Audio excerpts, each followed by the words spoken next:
Elle rentre par la baie vitrée, oui, en dessous de la baie vitrée. Et c'est de l'eau de pluie qui est propre et elle rentre pas dans un grand fracas, elle rentre tout doucement. Donc là, on passe notre premier appel auprès des pompiers. Les pompiers, je vous écoute. C'est l'histoire de villes et de villages paisibles, qu'une nuit de cauchemar marquera pour des années. L'histoire de l'une des pires catastrophes naturelles françaises, survenue au soir du 14 octobre 2018 dans le département de l'Aude. On est dans un schéma hors du commun. Hors du commun. Du jamais vu depuis 1891, depuis 127 ans. L'eau est montée de 8 mètres en 5 heures. Voilà qui en dit long sur la violence du phénomène. Trèbes, la commune la plus endeuillée par ces intempéries soudaines et destructrices. C'est quand même 19 000 maisons sinistrées, 6 000 voitures qui vont être emportées. Ce sont des populations qui derrière vont être traumatisées. Il faut quand même avoir en tête que sur certains affluents, le niveau de l'eau est passé de 70 cm à plus de 10 mètres. C'était de véritables torrents qui descendaient les rues et les ruelles de la ville haute. Quelle suite d'événements a conduit à ce désastre? Comment expliquer qu'en pleine nuit, des milliers de personnes aient été prises au piège, cernées par des eaux en furie? Là, j'ai vraiment eu peur, quoi. Ma maison, c'est comme si c'était une machine à laver. Les meubles sont tous les uns au-dessus des autres. Enfin, tout est mélangé. Scientifiques, experts, responsables et témoins mettent à jour ces heures sombres du département de l'Aude, au cours desquelles 15 personnes ont perdu la vie.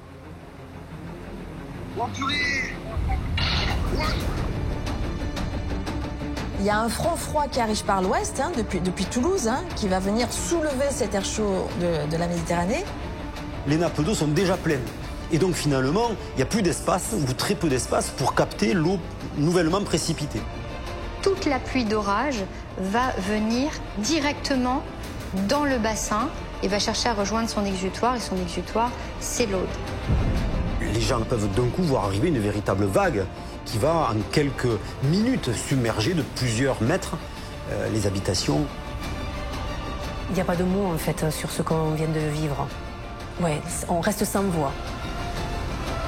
Des colères du ciel de Méditerranée aux dangereuses nappes souterraines de la Montagne Noire, plongées au cœur d'un phénomène météorologique hors de contrôle. Les inondations meurtrières de l'Aude.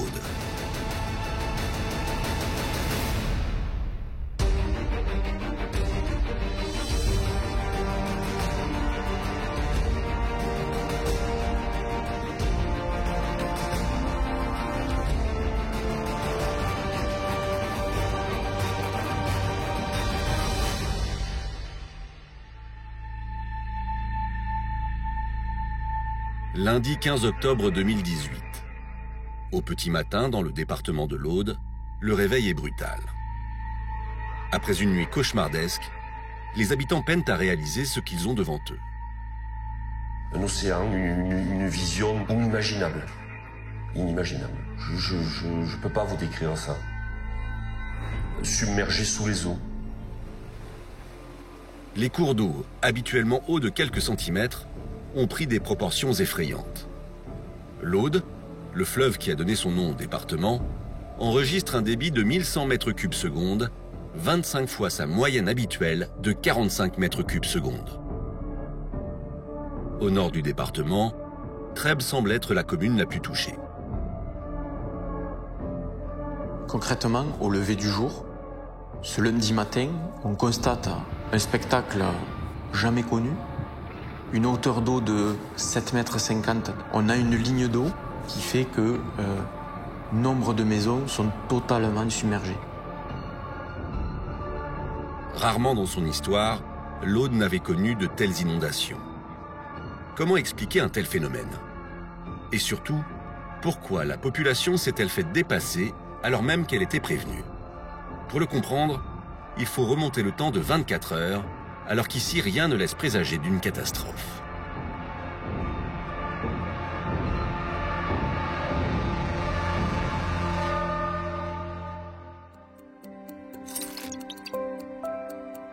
Dimanche 14 octobre 2018, il est 9 h du matin. Dans le département de l'Aude, la journée débute sous un ciel radieux. De quoi profiter de la région et de ses paysages uniques.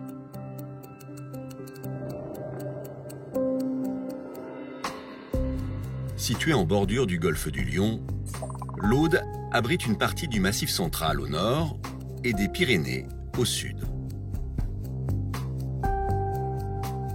On trouve de très belles falaises caractéristiques de cette région, des pentes qui sont très largement supérieures à 45%, donc très très raides. Il suffit d'avoir fait quelques randonnées là-bas dans ce coin pour s'apercevoir que les reliefs sont quand même très tourmentés et très raides. Au pied de ces reliefs, de nombreuses petites communes font aussi le charme du département. Parmi elles, la ville de Trèbes, située à 8 km de Carcassonne.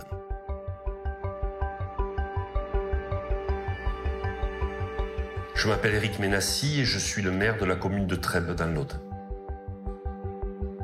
La ville de Trèbes, c'est un peu moins de 6000 habitants. C'est une commune paisible. On a coutume de dire que le centre historique de Trèbes est quasiment une île, puisque notre ville est traversée par 3 cours d'eau, le fleuve Aude, la rivière Orbiel et le canal du Midi. Et ces 3 cours d'eau sont dans notre ville aussi importants que particuliers.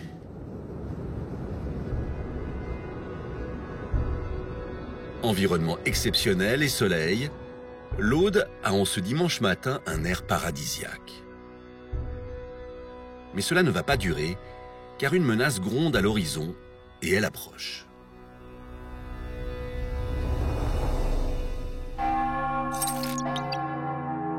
Il est 10 h ce dimanche 14 octobre 2018. Ce matin à la radio, le bulletin météo annonce que le temps pourrait bientôt se gâter. Nous émettons ce communiqué spécial et on attire votre attention sur 3 départements, l'Aude, les Pyrénées-Orientales et l'Hérault, avec de fortes pluies durant cet épisode qui se mettent en place. Donc des cumuls de pluie importants. Sur l'ensemble de l'épisode, on pourrait atteindre localement jusqu'à 300 mm et puis des vents très marqués à plus de 100 km/h. Le risque orageux est important dès l'après-midi de ce dimanche d'ailleurs. Une énième averse sans gravité, se dit Christelle. Dans son pavillon de Trèbes, elle, comme bon nombre d'auditeurs à cet instant, relève à peine l'information. Ce dimanche 14 octobre, il fait un grand soleil. Donc c'est vrai que c'est un peu paradoxal parce qu'on se dit mais une alerte orange, il fait grand beau temps. Je ne suis pas plus inquiète que cela puisque le week-end précédent, il y a eu également une alerte orange où rien ne s'est passé de grave. Donc voilà, une alerte orange de plus, je vais dire. Le département est habitué à ce type d'annonce. Depuis le début de l'année, 3 alertes de ce type ont parasité le quotidien des Audois sans qu'au final rien d'extraordinaire ne se passe. Il faut dire qu'ici, dans le bassin méditerranéen, les météorologues peinent à suivre avec exactitude les aléas du temps. Et s'il y a bien une saison plus capricieuse que les autres, c'est l'automne. Cela fait maintenant 3 semaines qu'il a commencé. En fait, le climat méditerranéen se caractérise par des situations météorologiques extrêmes, avec des sécheresses extrêmes, des canicules extrêmes, mais aussi des événements pluvieux extrêmes, de très forte intensité ou avec de très forts cumuls, notamment sur la période de l'automne. C'est la période où la Méditerranée est la plus chaude, puisqu'on se situe en fin d'été, donc c'est là où l'eau de mer est la plus chaude, et en quelque sorte c'est le moteur de ces phénomènes pluvieux, puisqu'on a plus d'évaporation quand l'eau est plus chaude. La population connaît pourtant très bien ce phénomène, le fameux épisode méditerranéen. Il survient précisément à cette période, quand l'air chaud et humide de la mer rencontre les masses d'air froide venues de terre. Le choc crée parfois des pluies impressionnantes, Mais pas de quoi inquiéter les Audois déjà largement sensibilisés, comme l'explique Jean-Marie Aversang, en charge de la prévention des risques d'inondation sur le territoire. Effectivement, le département de l'Aude est particulièrement concerné par le risque inondation. 390 communes sont soumises au risque inondation, sur environ 430 communes que compte le département. Donc une majorité de communes soumises au risque. Dans cette myriade de petites villes, il y a Trèbes. Mais au-delà du climat menaçant, le danger vient aussi des particularités du terrain. Et il va compter pour beaucoup dans la gravité des événements à venir.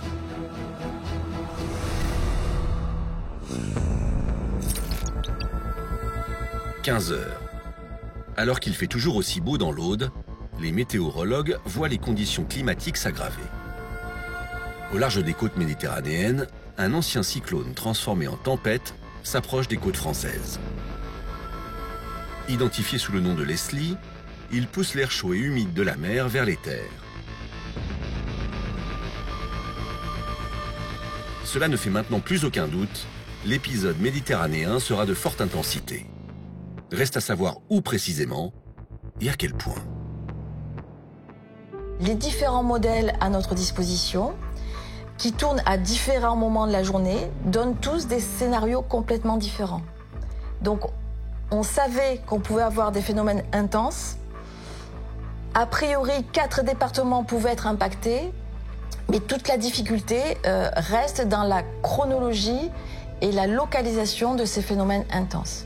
Même si on en comprend le principe général, la prévision pour dire quelle est la lame d'eau qui va s'abattre, quelles sont les intensités qui vont s'abattre, quelle est l'ampleur géographique du phénomène, ça c'est un exercice encore très délicat. Lorsque vous avez une information qui vous explique que la vigilance est sur tout le département, vous devez être bien sûr par définition très vigilant, mais vous savez aussi qu'il est probable que la pluie tombe sur le Narbonnais, comme elle peut tomber sur la haute vallée de l'Aude, et pas nécessairement sur le bassin du Carcassonnais. Donc nous étions prêts, mais nous n'étions pas plus inquiets que d'habitude.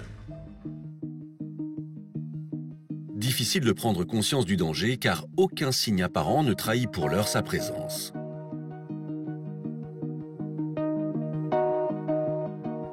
Et pourtant, il est en réalité déjà là.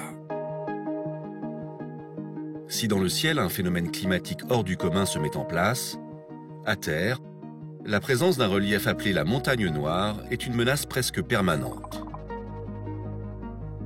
Située à une quarantaine de kilomètres au nord de Trèbes, elle se compose en grande partie d'une roche dite karstique. Très perméable, cette roche laisse la pluie s'infiltrer au cœur de la montagne. Résultat, d'importantes quantités d'eau s'y accumulent. Séverin Pistre est professeur d'hydrogéologie à l'Université de Montpellier. Une roche karstique, c'est une roche composée de minéraux solubles. L'eau initialement s'infiltre par des petites fractures, des petites failles dans cette roche et finalement crée à l'intérieur de cette roche un réseau organisé vers des rivières souterraines qui elles-mêmes s'organisent pour aboutir bien souvent à des sources. Le réseau est immense, aussi important qu'est la montagne noire. La roche karstique permet à l'eau de former des nappes. Si l'eau stockée dans ces immenses cavités de roches était relarguée en surface, le pire serait à craindre. Ces nappes-là, elles vont pouvoir capter une partie de l'eau précipitée. Cette eau va pouvoir percoler dans la roche et puis remplir finalement les espaces vides dans ces nappes-là. Et ces nappes vont voir leur niveau petit à petit enfler, effectivement, mais elles vont servir un peu d'éponge et cette eau va pouvoir être relarguée progressivement. L'eau va s'infiltrer dans les nappes et les nappes vont s'écouler en profondeur et vont venir redonner cette eau à la rivière. Donc, ce qui permet d'avoir un lien direct entre les nappes phréatiques et les rivières. La seule présence de cette montagne est une menace. Et le problème, c'est que les nappes sont déjà pleines. Totalement saturées, ces réserves d'eau souterraines sont comme des bombes à retardement. La semaine précédente, nous avions eu un premier épisode qui avait déjà commencé à saturer les sols, de l'ordre de 40 à 80 mm, la réponse hydrographique va être encore plus rapide du fait de cette saturation des sols due à l'événement de la semaine précédente. Quand l'événement pluvieux intense va arriver, les nappes d'eau sont déjà pleines. Et donc finalement, il n'y a plus d'espace ou très peu d'espace pour capter l'eau nouvellement précipitée. D'un côté, une météo qui s'affole, de l'autre, un terrain miné. Toutes les conditions sont réunies pour que survienne une catastrophe. Seulement personne, pas même les météorologues, ne sait à quel point les éléments vont se déchaîner.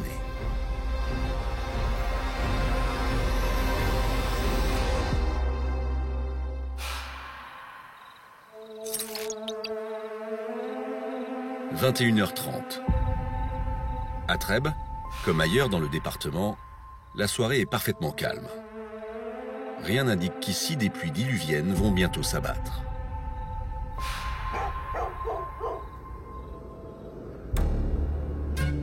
En réalité, dans le ciel, la situation est chaotique. À quelques dizaines de kilomètres de là, sur les hauteurs de la Montagne Noire, d'intenses précipitations ont déjà fait leur apparition. Trèbes est directement menacée. En effet, de nombreux affluents originaires du relief montagneux nourrissent le fleuve Aude qui, lui-même, traverse la petite ville. Si le fleuve sort de son lit, toute la population est en danger. En fait, dans la Montagne Noire, ce ne sont pas des cours d'eau qui sont calmes, ce sont des cours d'eau quasiment à sec. C'est-à-dire qu'on ne sait même pas souvent que ce sont des cours d'eau. La plupart des cours d'eau, dans ces zones justement audoises, sont des cours d'eau qu'on appelle intermittents, c'est-à-dire qui ne réagissent que face aux fortes précipitations. Le pire est à craindre. En plus d'augmenter de volume très rapidement, tous ces petits cours d'eau s'organisent en un ensemble appelé bassin versant, dont la particularité est de concentrer les précipitations vers un même point. Il fonctionne comme un gigantesque entonnoir. Son relief reçoit des pluies tombées en altitude et les entraîne en direction des cours d'eau situés en contrebas. C'est un périmètre hydrographique plus ou moins étendu qui permet de concentrer les pluies vers un seul et même endroit qui est la rivière. Donc on va avoir des pentes très fortes et ces pluies vont venir en fait directement commencer à remplir ces petits affluents qui vont monter très très rapidement. En fait, l'eau va arriver directement depuis les pentes et donc va ensuite se propager là où elle peut se propager. Donc tous les axes d'écoulement préférentiels qu'elle va trouver, elle va les suivre de manière extrêmement violente et c'est ça qui se déroule la nuit. Cette rapidité est fonction de la pente. Plus le dénivelé du bassin versant est fort, plus l'écoulement, aussi appelé ruissellement, est élevé. Malheureusement, la Montagne Noire et ses pentes abruptes sont ce qu'il y a de plus dangereux en la matière. Ces reliefs sont très compliqués, très complexes, avec des petits bassins versants, des pentes très fortes, des reliefs très escarpés, qui vont produire ce qu'on appelle des bassins à temps de réaction très rapide. Sur certains bassins, on peut avoir des montées en crue de plusieurs mètres par heure. Donc c'est absolument énorme. Bassin versant et ruissellement se conjuguent pour faire naître dans quelques minutes d'importantes inondations dans les villes de l'Aude. Ce soir, la Montagne Noire n'a jamais aussi bien porté son nom.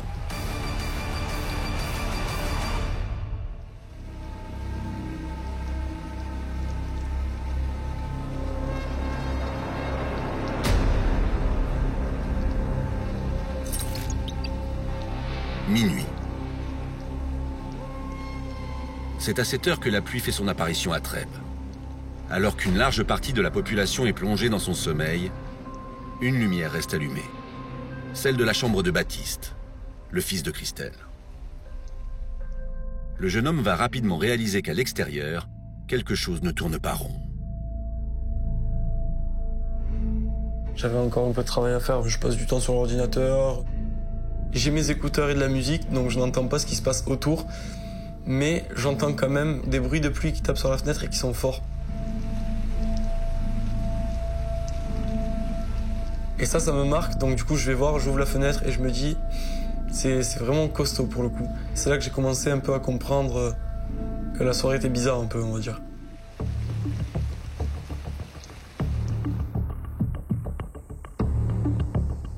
Je suis Philippe Fabre, commandant de Sarbo-Pompiers au service départemental d'incendie et de secours de l'Aude. Et j'étais au cœur des opérations lors des inondations de 2018. Au centre de traitement des appels de secours, la demande explose. En ville, la pluie arrive en même temps que le ruissellement venu de la Montagne Noire. L'inondation est quasi immédiate.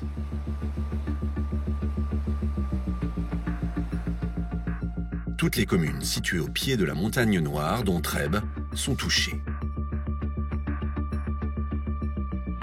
Les hommes craignent d'être rapidement débordés. On a les premières pluies en début de soirée. Et puis finalement assez tôt, vers minuit, on a les premiers appels qui concernent des forts ruissellements au nord de Carcassonne, donc vraiment le piémont de la Montagne Noire. Donc on essaie d'engager sur chaque situation de demande de secours une équipe, principalement des équipes nautiques, qui vont pouvoir aller chercher les gens dans les endroits où ils se trouvent et puis les mettre en sécurité, les mettre hors d'eau. Mais les éléments continuent de s'accumuler et font croître la catastrophe. Bassin versant, ruissellement, et maintenant nappes souterraines.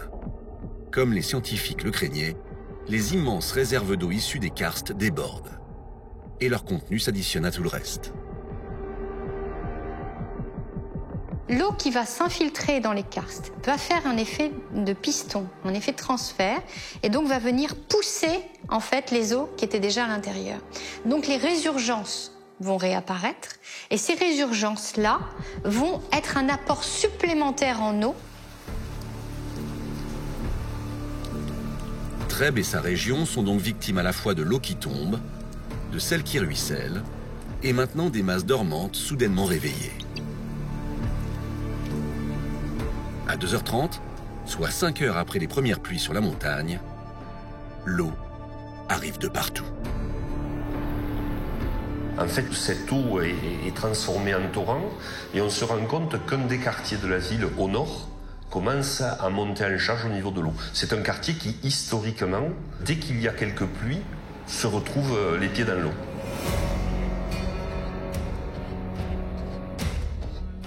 Des zones demeurent encore épargnées, comme celle de la maison de Christelle et son fils Baptiste. Mais il ne leur reste que très peu de temps pour réagir.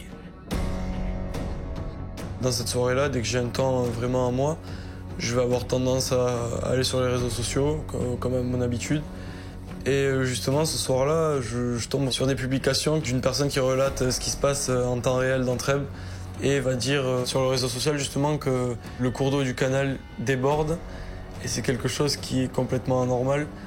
Et là, ça commence à me mettre la puce à l'oreille. Oui. Sur les photos, l'Aude paraît démesurée. Le site Vigicru, qui donne en temps réel l'état des cours d'eau, le confirme. En 5 heures, la taille du fleuve a triplé, passant d'1 mètre de haut à 3 mètres, et sa croissance est exponentielle. Désormais, il est appelé à grandir d'1 mètre par heure. La vie de certains habitants est clairement menacée. Or, nous sommes en pleine nuit, et beaucoup n'ont même pas conscience de ce qui se passe à l'extérieur.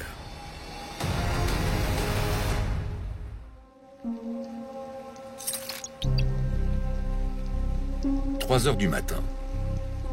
Après 5h30 d'un déluge sans fin, les pluies ne cessent de tomber, et elles ne sont pas prêtes de s'arrêter. En effet, venues de l'ouest, des masses d'air froide se confrontent à l'air chaud de Méditerranée et accentuent l'effet de condensation. Pire encore, elles participent au maintien des précipitations au-dessus de la Montagne Noire. Et chose rarissime, l'axe de précipitation, là où tombe le plus gros des pluies, est situé juste au-dessus du bassin versant de la rivière Orbiel, un affluent de l'Aude. Donc en fait, les premières pluies diluviennes vont être remplacées par de nouvelles pluies diluviennes, toujours dans la même enveloppe, dans la même localisation, et donc les cellules orageuses vont perdurer sur place. Et donc c'est ce qui en fait sa dangerosité. Rien que sur ce cours d'eau, le cumul de pluie est 6 fois supérieur à celui d'une averse normale, avec un chiffre de 60 mm par heure. 60 mm, donc il faut imaginer qu'on met une bassine sur le balcon et que donc on a 6 cm d'eau toutes les heures dans la bassine. Une pluie, je vais dire, une bonne petite pluie, on va être à quelques millimètres ou 10 mm. Donc c'est déjà pas mal. 60 mm, c'est très intense comme pluie. Donc là, c'est quelque chose d'extrêmement important comme paramètre aggravant parce que si on avait eu des précipitations, des lignes orageuses qui avaient une orientation différente, on aurait réparti les pluies dans plusieurs sous-bassins. Alors que là, l'Orbiel va être touché de manière extrêmement violente. Comme les autres cours d'eau, les nouvelles proportions de la petite rivière sont impressionnantes. Sur l'année, la hauteur d'eau de l'Orbiel est d'une trentaine de centimètres. 20 fois supérieure, sa taille actuelle est de 6,22 mètres. Toute la pluie d'orage va venir directement dans le bassin et va chercher à rejoindre son exutoire, et son exutoire, c'est l'Aude. Trèbes étant l'endroit où se croisent l'Orbiel et l'Aude, les effets sont démultipliés.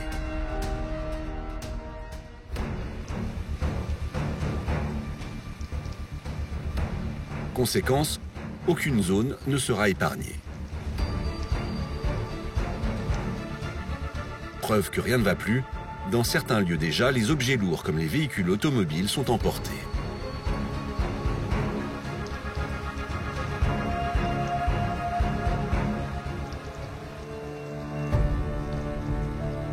À quelques centaines de mètres de là, reclus dans leur maison, Christelle et son fils Baptiste prennent la mesure du danger. Ma peur grandit lorsque je vais sur Facebook et je tombe sur un direct où là donc la personne qui fait un direct dit c'est vraiment alerte rouge, vu ce qui tombe, c'est inondation garantie. Là je me suis dit attends, si ce gars il dit ça, c'est que vraiment c'est grave. Hein. Vous voyez, voilà, nous faisons le point sur la réaction des différents cours d'eau. Donc, concernant Trèbes, vous pouvez le remarquer, ça monte de manière régulièrement forte.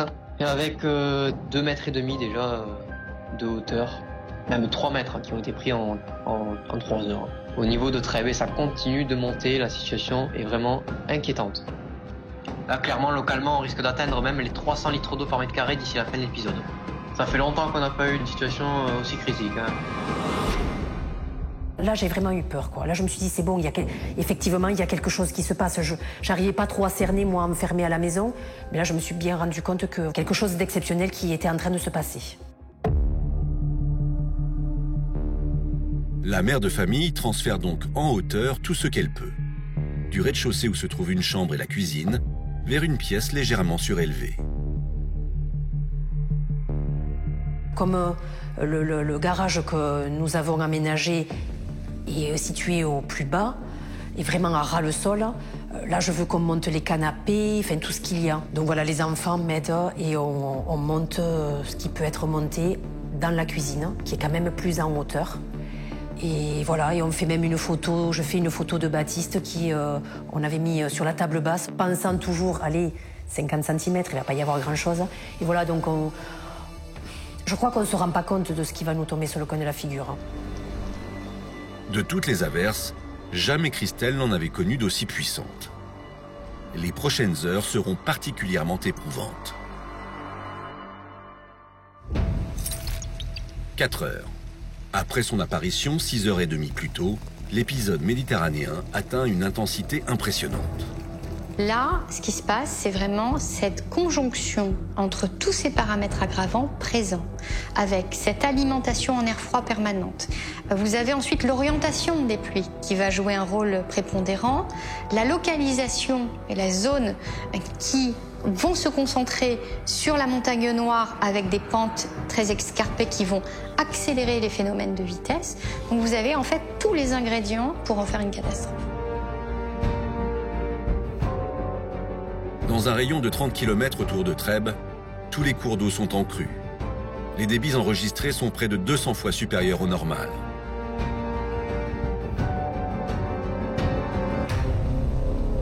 Les pluies n'impactent pas que les cours d'eau naturels. Le célèbre canal du Midi est lui aussi submergé. Le canal traverse la ville et coupe notre ville en deux. Et là où ça pose problème, bien évidemment, c'est au cœur de la ville, au centre historique où le canal est à fleur de berge. Et c'est à ce moment-là que nous nous apercevons de la difficulté à laquelle nous allons être confrontés.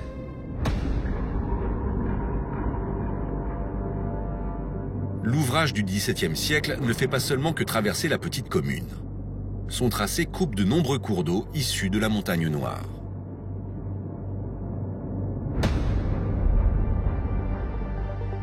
Je m'appelle Emmanuel Sarato, je travaille pour l'établissement Voies navigables de France qui gère le canal du Midi. Ce qui se passe, c'est un phénomène tout à fait exceptionnel, des masses d'eau très importantes qui viennent gonfler les cours d'eau avec des crues très exceptionnelles sur ces cours d'eau. On est complètement submergé en fait par cet afflux qui arrive de tous les côtés. La taille des cours d'eau est désormais monstrueuse. À Trèbes, le pont-canal, qui domine habituellement l'Orbiel du haut de ses 6 mètres, n'est tout simplement plus visible. La capacité du pont-canal est dépassée. Les masses d'eau sont totalement disproportionnées par rapport au flux que l'on gère habituellement. Le canal peut avoir habituellement un débit de l'ordre de 2 mètres cubes par seconde en temps normal. Là, on parle sur l'Aude d'une pointe à 1700 mètres cubes par seconde au moment du plus fort de la crue.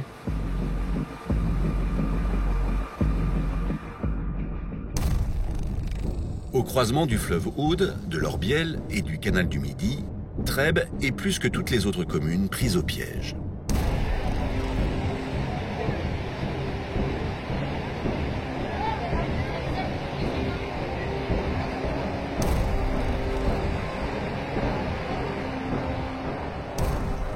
En responsabilité depuis 2014, le maire est confronté à une situation inédite. Je suis en lien avec le préfet au milieu de la nuit, où nous avons une forte préoccupation par rapport à la maison de retraite, par rapport à l'EHPAD, lorsque nous mesurons que le canal va déborder. Et notre préoccupation est de pouvoir mettre en sécurité l'ensemble des personnes. Elle est accessible par les pompiers, mais comme la violence de l'événement prenait de plus en plus d'ampleur, une intervention des pompiers à ce moment-là aurait été presque plus dangereuse qu'une sécurisation par les professionnels à l'intérieur de l'EHPAD. On voit bien qu'on a eu un certain nombre de contacts avec certains maires, certains qui n'étaient pas faciles à joindre parce que parfois l'eau emporte, y compris les antennes. Et on a bien vu certaines situations particulièrement délicates. J'ai en tête ce qui s'est passé avec l'EHPAD de Trèbes, où le maire m'a appelé et où on a en urgence fait noter la population de l'EHPAD pour éviter que celle-ci soit noyée ou soit emportée. Oui, c'est à ce moment-là, on se rend vraiment compte qu'on est en face d'un phénomène terrible, quoi. Dans le quartier où vivent Christelle et Baptiste, les rues sont maintenant inondées. L'eau y atteint déjà plusieurs dizaines de centimètres de haut et elle ne fait que progresser. Les secours étant dans l'incapacité d'intervenir, les habitants vont devoir gérer par eux-mêmes l'inondation de leur maison.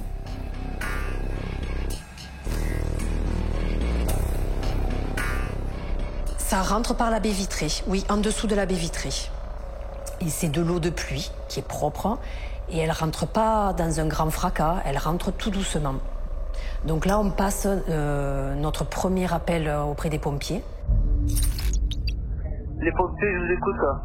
Oui, bonjour. Excusez-nous, on vous appelle pour justement un problème d'inondation. Vous avez l'eau à quel niveau? Là, on a l'eau qui commence à sécher. Ça rentre. Ça commence à rentrer, vous avez de l'eau dans la maison ou pas? Ah oui, ça commence à rentrer là. D'accord, vous avez une flotte qui se fait. D'accord, ok.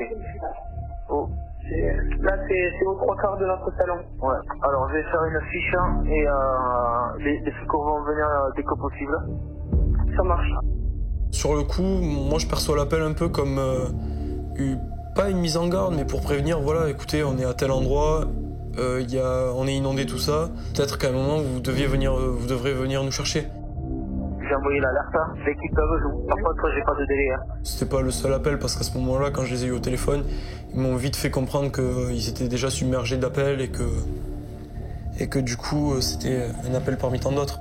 Moi, je commence quand même à stresser parce que je vois que ma maison, ben voilà, l'eau, elle rentre et que, voilà.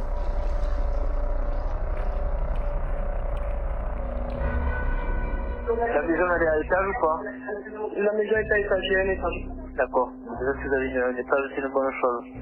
Oui. En attendant les secours, ce que vous allez faire, c'est que vous allez essayer de mettre au premier étage de l'eau potable et des lampes torches, au cas où, d'accord? Ça c'est fait. Lampe torche, on a lunettes, bougies, on a tout. De l'eau potable, normalement, il faut monter. D'accord. Donc vous mettez en haut tout ce qu'il faut, des vêtements secs, des saouets, au cas où vous deviez monter sur le toit, ou ok, impeccable.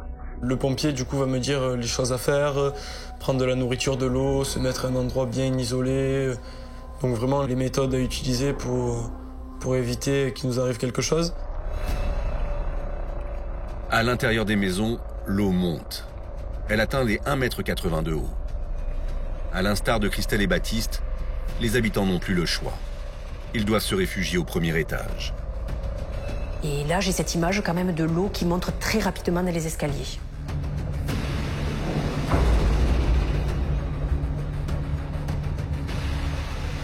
Et là, pour moi, c'est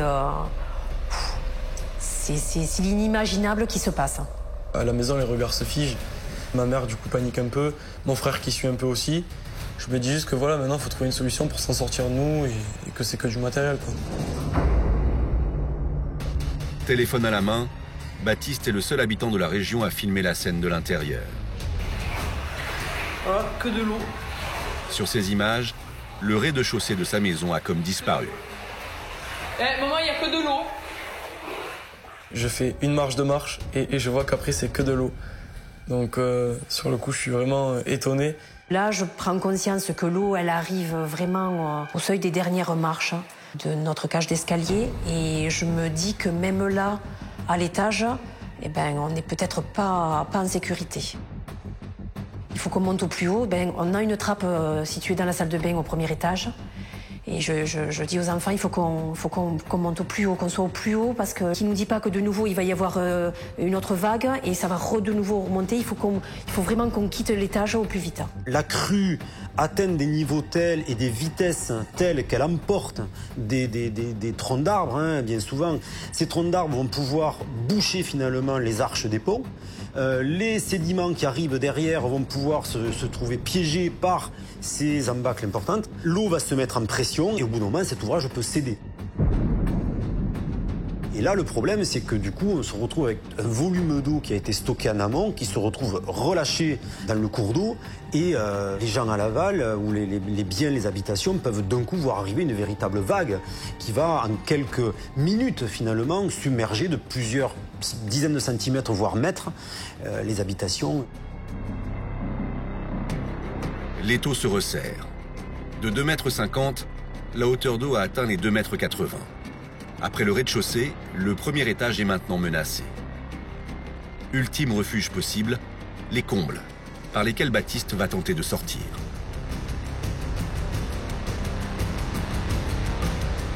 Il a essayé avec ses mains de casser les tuiles, il n'y est pas arrivé parce qu'il n'y a pas de Velux. Et donc il s'est mis sur une pente du toit et il s'est couché et en se couchant après donc il a relevé ses jambes, il a donné de grands coups de pied et il a fait une ouverture pour qu'on puisse se manifester en fait.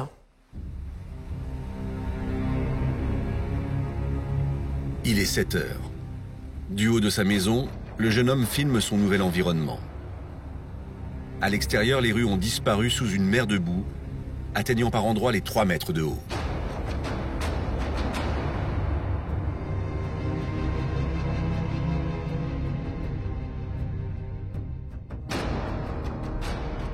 La première vision que j'ai en sortant du toit, du coup, quand je casse les tuiles, c'est je vois un animal, un chien, qui passe comme ça, qui peut même pas se débattre. Il passe à une vitesse comme une voiture.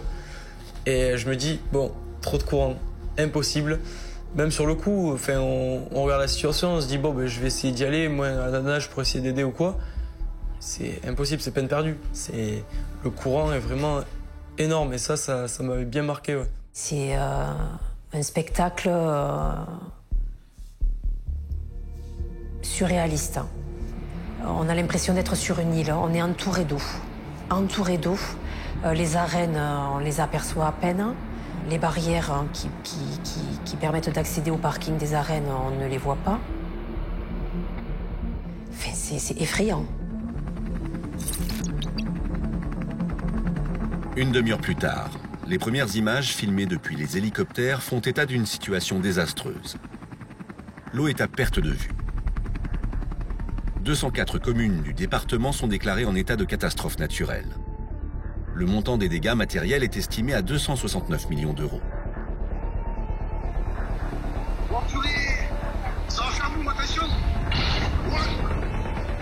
Une ville est bien sûr au centre de tous les regards. Trèbes, la commune la plus endeuillée par ces intempéries soudaines et destructrices. En une nuit, l'eau dépassait de 30 cm à 7,50 mètres. Le fleuve est sorti de son lit sur plusieurs kilomètres. 15 personnes ont perdu la vie, dont près de la moitié rien qu'à Trèbes. Dans la ville, les personnes en détresse se comptent par dizaines.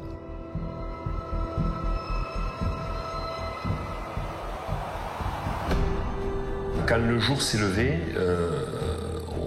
on a pu, du moins la sécurité civile, les pompiers, coordonnés tout ça par la préfecture, ont pu lancer des opérations de sauvetage. À ce moment-là, la ville était coupée en deux et donc ces opérations se sont passées essentiellement par les airs et bon nombre d'habitants se sont réfugiés sur les toits. Pour les pompiers, commence alors une interminable journée. Je m'appelle Loïc Sirès, je suis caporal chez les sapeurs-pompiers de l'Aude. Il y a quand même une cinquantaine de personnes qui attendent sur les toits de leur maison ou qui sont sur leur toit des voitures. Je me dis que ça va être très compliqué. En moins de 24 heures, 141 hélitreuillages sont réalisés. À chaque fois, l'opération est délicate et des précautions particulières doivent être prises. Nous, on est sécurisés donc avec ce harnais. On va s'approcher de la personne, donc s'il y a des personnes conscientes qui sont quand même mobiles, pas trop âgées, on va leur passer une sangle en fait sous les épaules qui va entourer le buste et on va les accrocher à nous.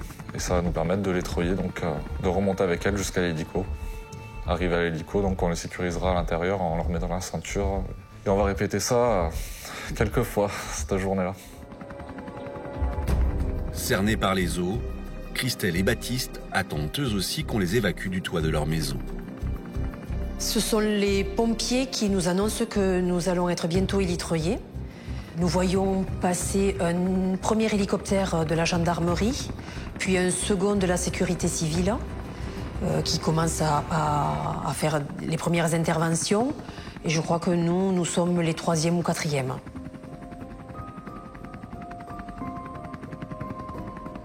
J'ai remonté le plus petit. Je l'ai donné à mon collègue, donc mécanicien à la porte, qui l'a sécurisé. Je suis redescendu une 2e fois donc, pour la maman. Et j'ai récupéré le 3e, donc le garçon le plus âgé.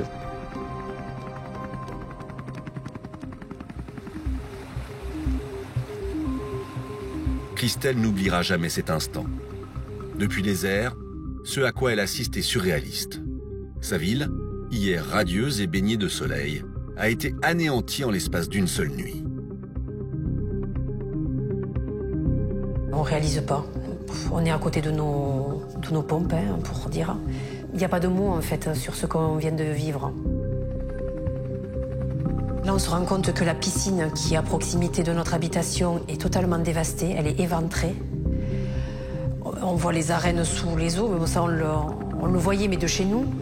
Enfin, cette vue d'ensemble, elle On prend conscience de l'ampleur de la catastrophe et du phénomène exceptionnel. À Trèbes, une centaine de personnes ne retrouvera plus jamais son habitat. Christelle est de celle-là. Sa maison, déclarée comme étant extrêmement exposée au risque, est désormais située dans une zone rouge, vouée à la destruction.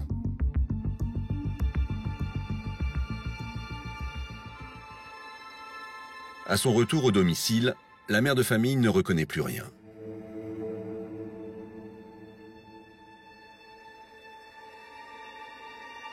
Là, c'est l'apocalypse, quoi. Ma maison est passée... c'est comme si c'était une machine à laver.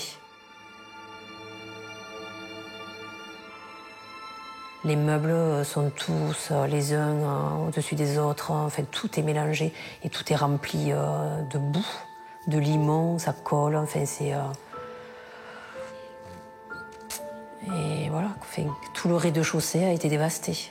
Je découvre ma baie vitrée explosée. Et tout éparpillé dans mon jardin. Une partie du toit a été arrachée, la cheminée est tombée. Enfin,